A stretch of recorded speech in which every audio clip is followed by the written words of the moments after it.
Hari ini kita akan belajar dari kitab Wahyu ya. Kita akan belajar pesan Tuhan kepada jemaat di Efesus. Kalau minggu kemarin kita belajar mengenai pesan Tuhan kepada jemaat di Smyrna. Ini kita belajar mengenai pesan Tuhan kepada jemaat di Efesus. Jadi kita akan membaca ayat firman Tuhan yang terdapat di dalam Wahyu pasal 2 ayat yang pertama sampai ayat yang ke-7. Saya akan membacakan ayat-ayat firman Tuhan ini, Bapak Ibu Saudara sekalian yang ada di rumah dan dimanapun berada, untuk mengikutinya di dalam hati.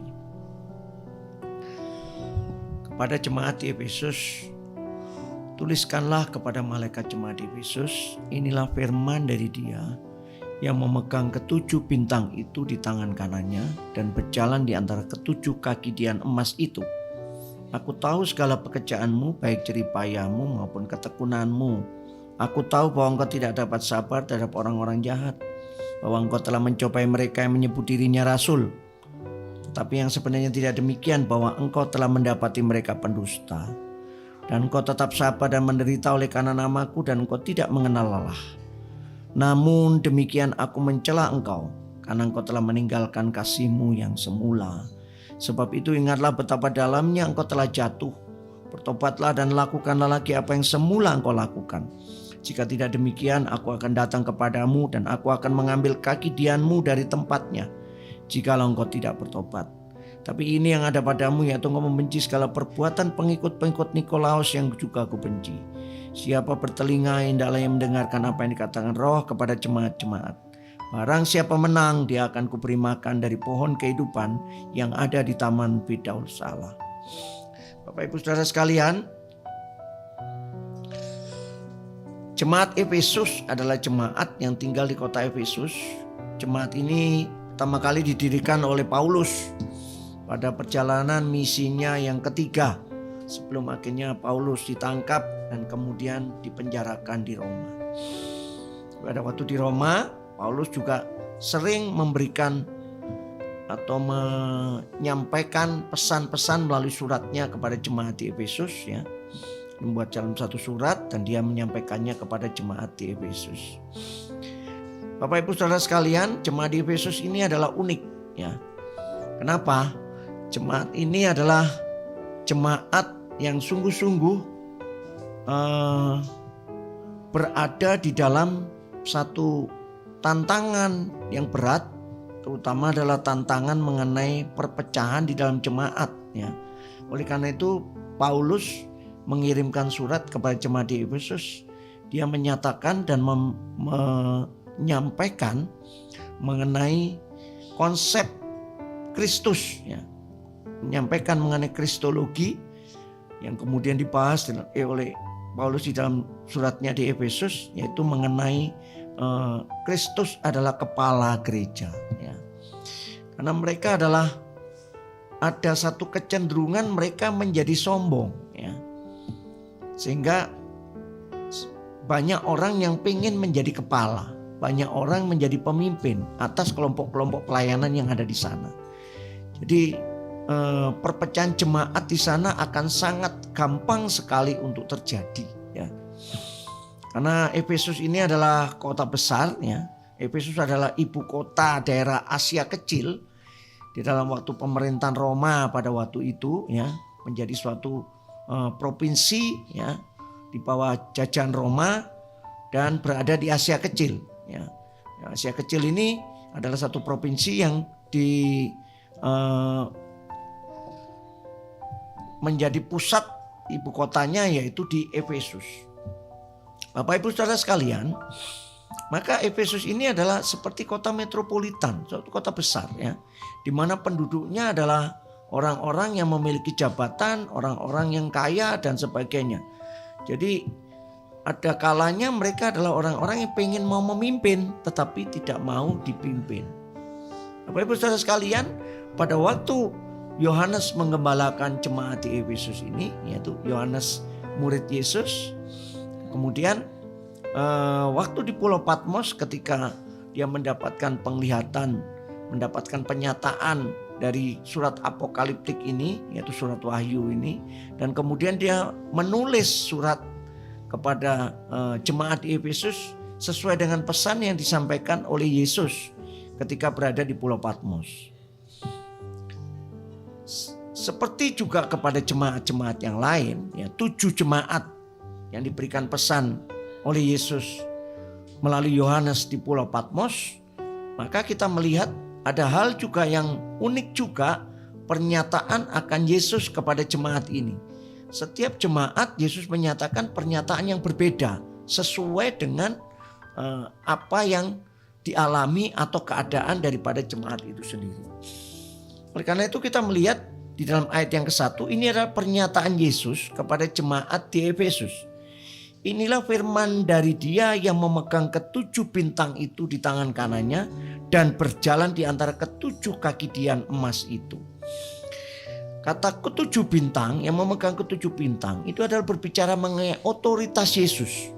Otoritas Yesus atas gereja, otoritas Yesus atas kepemimpinan, bahkan otoritas Yesus sebagai raja di atas segala raja, sebagai Tuhan yang mengatasi semua otoritas-otoritas yang ada di dunia ini, termasuk otoritas kepada gereja.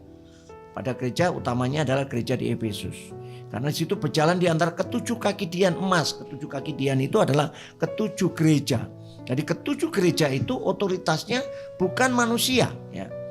Manusia punya kesempatan untuk dia mengembalakan atau memimpin satu jemaat, tetapi otoritasnya itu berasal daripada Tuhan. Otoritasnya adalah berasal daripada Kristus.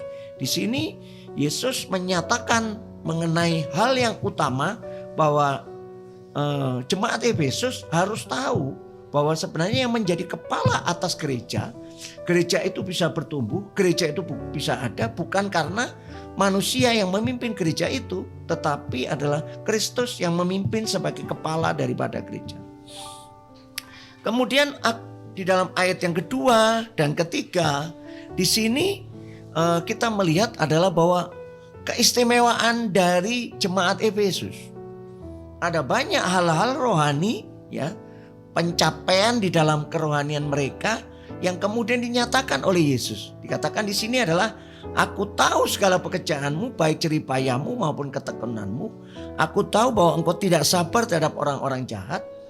Jadi apa yang dilakukan oleh jemaat Efesus? Mereka tekun, ya. Mereka betul-betul berjeripaya dalam pelayanan, ya. Mereka tahu akan kebenaran sehingga tidak dapat sabar terhadap orang-orang jahat. Dan bahkan mereka tahu pemimpin-pemimpin yang salah, bahwa engkau telah mencobai mereka yang menyebut dirinya rasul, ya. Menyebut dirinya rasul tapi bukan rasul karena tidak berjalan dalam kebenaran, artinya pemimpin yang salah. Tetapi yang sebenarnya tidak demikian, ya. Bahkan ya dikatakan adalah seorang pemimpin yang salah, yang sebagai pemimpin pendusta, ya. Itu yang pertama. Jadi benar-benar jemaat Efesus adalah jemaat yang punya jeripaya dan ketekunan atas kebenaran, dan tahu membedakan yang salah dan yang benar, bahkan tahu pemimpin-pemimpin yang salah.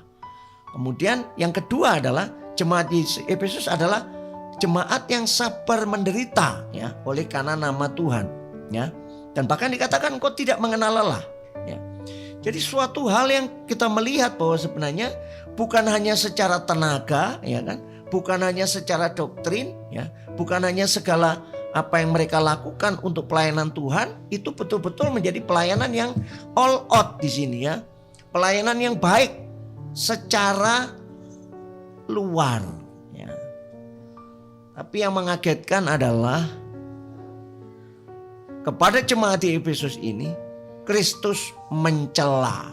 Apa yang dicela? Namun demikian aku mencela engkau karena engkau telah meninggalkan kasihmu yang semula. Bapak Ibu Saudara sekalian, seringkali kita tidak sadar di dalam kehidupan kita. Ketika kita sudah melakukan pelayanan, tingkatan pelayanan, tingkatan karir di dalam pelayanan, tingkatan kerohanian, ya. Apa hal-hal yang banyak yang kita sudah lakukan, seolah-olah kita adalah melakukan pelayanan yang disertai Tuhan secara luar biasa. Tetapi kita melihat bahwa sebenarnya ada banyak hal-hal yang di dalam yang tidak bisa kita tahu dan kita tidak sadar bahwa punya motivasi yang salah di dalam pelayanan. Ini penting sekali. Oleh karena itu meskipun jemaat di Efesus melakukan pencapaian dalam pelayanan, pencapaian dalam kerohanian, tapi sebenarnya jemaat Efesus adalah jemaat yang punya celah. Oleh karena itu Yesus mencela mereka dengan mengatakan, engkau telah meninggalkan kasihmu yang semula. Bapak Ibu Saudara sekalian, ini menjadi sesuatu yang penting dalam pelayanan. Pelayanan adalah bukan melakukan pekerjaan. Pelayanan bukan melakukan pencapaian. Meskipun itu penting, tetapi tidak seberapa penting dengan apa yang ada di dalam motivasi pelayanan itu sendiri. Kita boleh melayani bukan karena kita punya kemampuan, bukan karena kita punya keberdayaan, ya, bukan punya kita keuangan, kecukupan dan sebagainya. Tapi pelayanan kita ada karena Kristus sendirilah yang memberikan kepercayaan dalam pelayanan, dan Kristus sendirilah yang memberikan karunia-karunia sehingga kita bisa melakukan pelayanan itu. Sehingga pelayanan haruslah berdasarkan kasih. Pelayanan tidak boleh berdasarkan atas kekuatan. Pelayanan tidak boleh berdasarkan atas pencapaian atau kemampuan. Pelayanan tidak boleh berdasarkan atas status, ya. Status dalam pelayanan. Sudah menjadi pendeta, evangelis, ya kan? Mulai mempunyai titel-titel yang tinggi, MTH, doktor dan sebagainya. Tapi tanpa kasih, pelayanan itu tidak ada gunanya. Bapak Ibu Saudara sekalian, ini mengingatkan akan setiap apa yang disampaikan oleh Paulus kepada salah satu jemaat yang ada di Korintus, ya. Dia mengatakan bahwa kalaupun kamu sampai bisa rela dibakar di dalam api sekalipun, ya, artinya betul-betul pengorbanan habis-habisan dalam pelayanan, tapi tanpa kasih semuanya tidak ada gunanya. Oleh karena itu, ini menjadi sesuatu yang penting, teguran daripada Kristus kepada jemaat di Efesus. Dan ini menjadi teguran bagi kita semua. Kalaupun kita sudah melakukan banyak pencapaian dalam pelayanan, banyak kita bisa lakukan. Bahkan ketika kita melihat bahwa ada banyak jiwa-jiwa bertobat karena pelayanan kita. Tapi kalau pelayanan itu atas dasar hal yang kita mau tinggikan di dalam diri kita, ya, karir yang kita mau capai, pelayanan itu berdasarkan atas hal-hal yang bersifat kesombongan di dalam diri kita untuk memperlihatkan bahwa kita bisa, maka sebenarnya pelayanan itu tidak ada gunanya. Oleh karena itu kita harus kembali kepada kasih-Mu yang sempurna. Apa maksudnya kasih semula? Kasih yang semula adalah persekutuan kita dengan Kristus. Encounter dengan Tuhan setiap hari dalam kehidupan kita. Ya, disiplin rohani kita. Hubungan kita dengan Kristus. Itulah yang menjadi sesuatu yang penting di dalam pelayanan.